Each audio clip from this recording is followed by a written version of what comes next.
37 of Council's provision. Many ordinary citizens and government officials throughout Afghanistan continue to point out to the continuous fragility of the security situation in Afghanistan, to the fear and insecurity that impedes everyday life.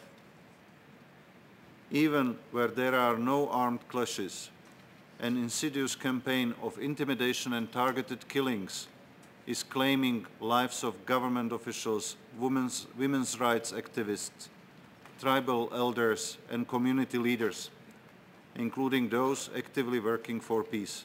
Invite the representatives of Afghanistan. As we speak, Afghanistan has surpassed the halfway point on our transition to full security responsibility. With the commencement of the third tranche of security transition in May, 75% of the country will be under Afghan security responsibility by the end of November. Our progress is on track to complete security transition by the end of 2013. The Afghan army and police are showing more resilience and effectiveness as they take more and more responsibility in meeting the country's security needs. Finland, Japan, and Turkey. While we applaud these developments, we recognize that many challenges remain, including so-called insider attacks. The reasons for these attacks vary, but we're working closely with the government of Afghanistan on a range of measures to stop them.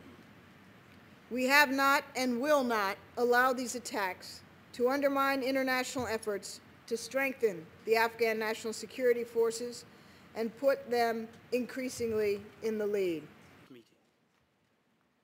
It is so decided. The success of another transition, that of detention facilities, depends in large part to the extent to which any future administrative detention regime respects core human rights protection for detainees, particularly fair trial standards and the prevention of torture.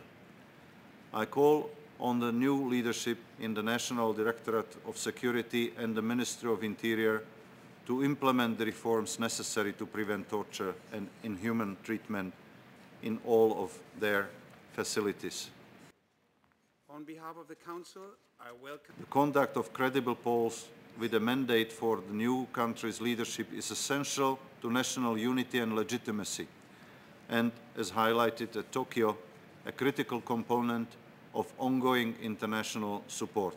the Minister of Foreign Affairs of the Islamic Republic. Before concluding, allow me to register the Afghan government's strong condemnation of the recent senselessly provocative act to insult the Islam and Prophet Muhammad, peace be upon him.